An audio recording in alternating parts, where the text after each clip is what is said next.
let's get into some Amazing Spider-Man. We're going to talk about, now again, a little confusing here, talking about volume 6 as far as the comic book issues are concerned.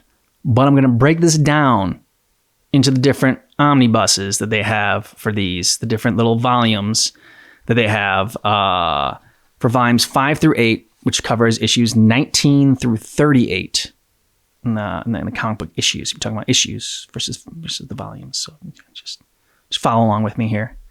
So volume 5 covers issues 19 through 23. Issues 19 and 20 are fun because they have Black Cat, and I love her, and she's just the best. But they are just fluff, just pure 100% fluff. The nerdy Tech 6 that is introduced in this is just not as entertaining as the Insidious 6, which is from the dark web. That was a great parody of the Sinister 6. And man, they really know how to milk things, don't they? You know, I mean, they've milked as much as they can with the Infinity Stones, and I'm a sucker. I'll go for it every time. You know, they got me. And they just milk everything they can with the Sinister 6 too, in Spider-Man, you know, different variations of the Sinister 6. And now they're having like the weird sort of like, I don't know, spoof characters of Sinister 6. Like, but Insidious 6, it was done really well. This like Tech 6 is stupid. Sorry. It's just going back to the same well over and over again. You know, sometimes it's going to hit and sometimes it's not. And in Dark Web, it hit with the Insidious 6. Fantastic. But in this, it does not.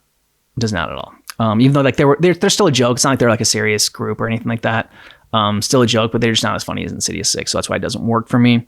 White Rabbit is in this, and she was okay. I thought she was fun. I thought she plays well off of Felicia, off of Black Cat. She's just like, she's entertaining. So she kind of like her along with Black Cat, like, you know, kind of saved these two issues. Moving on to 21 and 22. They're a bit confusing if you aren't familiar with Amazing Spider-Man before volume 6. And if you aren't familiar with the characters, Benjamin Rabin, aka the Emissary, which I was not familiar with, so I was very lost in this. This is kind of tying into, though, this starts to set up what's going on with Peter Parker and Mary Jane and everything that happened kind of before volume 6 started off. Because like volume 6 starts off the first issue, and like, you know, it's like 6 months later, and it's like, she just shows Peter and he's just kind of torn Spider-Man suit and a rack and a mess, and Mary Jane has a husband and kids, and you're like, what the hell is going on? We're starting to unravel a little bit of the mystery here in 21 and 22. So I'm still lost though at this point when I'm reading the actual issues, because like I said, I don't know the Emissary and I don't really know what's going on here. Now, it was good to see some familiar faces in these issues. And Fugitive Spidey, that will do anything to save Mary Jane, is always entertaining, since he is a good person that has to do some bad things and fight some other heroes as well. You know, I always like it when heroes have to fight each other, because you just don't always see it, even though I feel like by now we've seen it a lot. But I still, you know, it's something that, it's going back to that Sinister 6 thing. You know, you go back to the well over and over again, but sometimes it works, sometimes it doesn't. And, you know, Spider-Man having to fight a hero just because he can't explain himself. He doesn't have time to explain himself. He needs to go save Mary Jane's life. And I don't care who the hell you are. I'm going to kick your ass, good or bad. Love it. Dig it. But he's not like the Punisher where he's going to like kill you, you know? He's just going to, you know, break your jaw or something. So the recaps in the beginning of the issues are super helpful. And I'm not sure when they started doing this in Marvel Comics, but it was a really good idea. Just a brief recap, like for those of you, for example, for issues 21 and 22, I said I didn't know anything about the Emissary.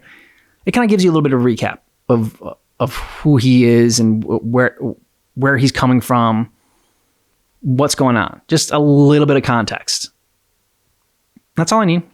Just a little bit of context. And I appreciate it. Short little blurb right before you dive into the issue. Not always necessary to read, but if you're not reading every single issue in a series, then it's really super helpful. So I'm not sure whose idea it was to start doing that, but they deserve a raise because I think it's fantastic. Now, maybe it's been happening for like I don't know, 10 years. And it's just been a while since I've read comics, so I just haven't noticed. But yeah, I'm trying to think of, I don't think so. I'm trying to think of 10 years ago. I think I have some comics from 10 years ago, and I don't think they had that. I don't know. Anyways, moving on to Volume 6 Omnibus. Volume 6 of Volume 6. Dead Language. This is Part 2. Dead Language 1 was Volume 5 of the Omnibus.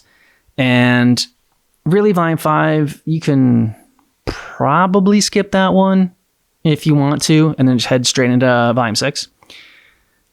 So, but you might miss some of the setup, so maybe don't do that. I'm just going to go right into the big issue number 26. And if you don't know what happens in issue 26 of Amazing Spider-Man, you don't know what happens, then maybe skip like 5 minutes or something, or like just the next 2 minutes. Because I need to talk about it, but it's a big spoiler. Now, I'm sure you probably already heard about it because it wasn't really like kept secret, and it's not that big of a moment anymore. Like, it was a big moment when it happened and it's a big moment reading it, but it's not as big of an issue right now. Anyways, so Miss Marvel dies, right? And even though I wasn't super invested in Miss Marvel, they still got me, because I'm invested in Spider-Man and I know how much it hurt him. It's not that I don't like Miss Marvel. It's just that I never got into her character. It was just the end of 26, the way they did it was handled so well, because I felt like the story was a little convoluted, and I felt like the villain was I know the villain was somebody that I personally didn't care about, and I wasn't invested in because I didn't know anything about them. Even with all that, the way they handled her death and the way they had it happen, it hit me. It got to me. They affected me. They did their job. They accomplished their job. There were just enough twists in this that it really made everything pay off. So the first 26 issues of this Spider-Man run I thought were really good. It's a major death, yes, but it doesn't feel like that because they don't let the death simmer for too long. They kind of like tell you,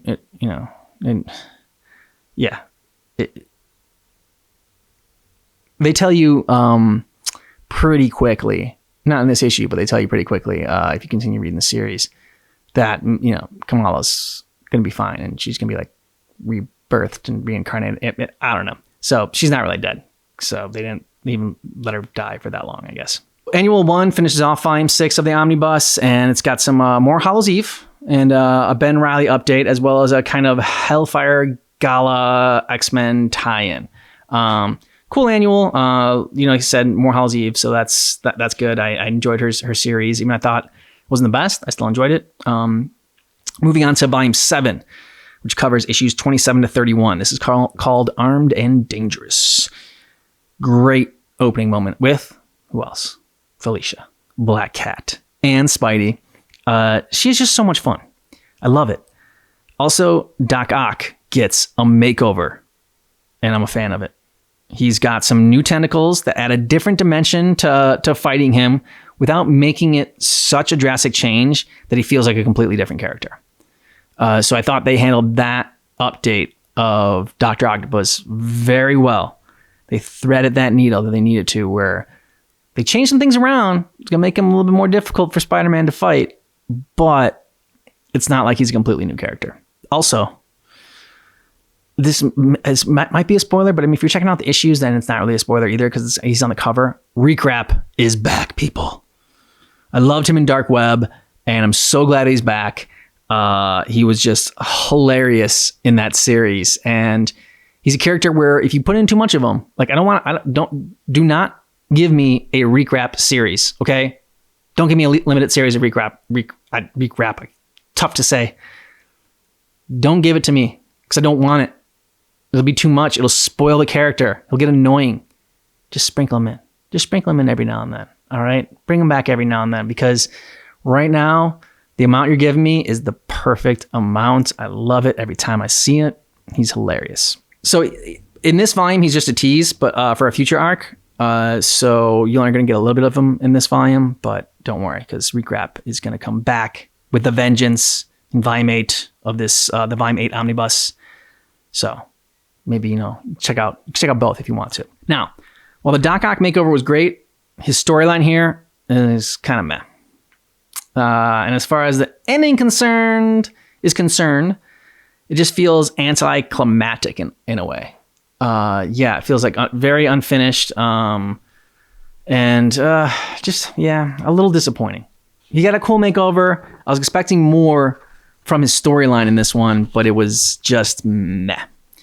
Now, the final issues of the series is a wedding with Tombstone's daughter and Robbie's son.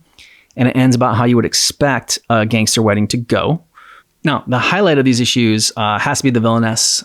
Villainess? Is that a word? Bachelorette party that happens with Tombstone's daughter. And she gets a bunch of villains, her female villain friends together. And of course, Felicia has to show up. And she's just as fabulous in this bachelorette party as you would expect. That was a great moment. Now, moving on to volume 8, Spider-Man's First Hunt. This is issues 32 to 38. Patrick Gleason is drawing these, and it is fantastic. I've talked about Patrick Gleason before. This is the first time I'm familiar with his work, and in the Spider-Man series, every time I see his work, I'm just super impressed. And I haven't really liked an artist this much since Todd McFarlane. But yeah, he's very cool. It's a fun storyline. If you love Kraven, if you love the Green Goblin, then it's got both of those characters in it, and it kind of, and both of their stories merge. And if you like those characters, then you're going to like this. It's a cool table turn / reversal of fortunes kind of storyline. And it's flipping things on their head and asks kind of like, what's the definition of evil anyways? It's something that, that's not new. A lot of media asks that question. Now, can someone be evil if they aren't in their right mind? Isn't that kind of what evil is, though? The corruption of the mind? And can any of us be corrupted? And can any of us be saved then? So some good philosophical questions in here. And I really like also Queen Goblin. That's a character that I want to start getting some more issues with Queen Goblin. I'm not familiar with her character as much.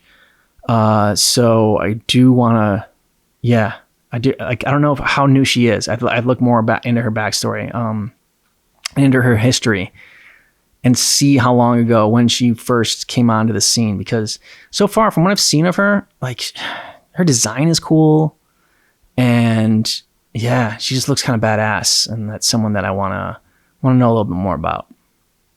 All right, so of all those, I think that's really. Let me see here. So for all those omnibuses, 5 and 6 are probably the ones you could skip over. 26 is in volume 6, and that's a pretty big issue, but it doesn't really. It was a big issue at the time, and right now I don't think it's as big of an issue. So if you want to know what happened to Peter, then okay, check out those issues. If you're curious about the story, about how everything kind of came to be, then 5 and 6 are definitely something you need to check out. As far as issue 7, Armed and Dangerous, that's probably the one that you can skip, even though it's got some fun parts to it. Even though it's got the fun Felicia bachelorette party, it just feels like a bridge storyline, kind of leading up into gang war, which is what we're getting into after 38 is what we're going to start doing. And Spider-Man's First Hunt, I would say yes, pick it up. I like Spider-Man's First Hunt because of Kraven, because of the Green Goblin, because of Queen Goblin. So I obviously picked up all of them. I picked up all the issues. But as far as like my recommendations for omnibuses, I think get 5 and 6, get 8, and you can skip 7. If you only had to get one of these, if you only had to get one, I would say pick up Volume 6, the omnibus. Yeah, Dead Language Part 2, because that'll give you all the information you need on as far as what's going on with Peter, what happened with the time, in the 6 months that he was gone. It'll give you like pretty much all the information, and and then it has the big moment obviously at the end of 26. So if I had to say, if you only had to pick one, go with Volume 5, but hopefully you can get more than that. All right, because this has been a fun run so far with the Amazing Spider-Man. Not every issue has been gold. Not every arc has been phenomenal, but it has shown promise. And so I'm glad that I got back invested with this. Thanks so much for checking out this video on the Amazing Spider-Man omnibus that I've been reviewing on Volume 6, which is actually the omnibus Volume 5 through 8. I know it's confusing. I'm sorry. Thanks so much, and I will see you next time on Why I Collect Comics.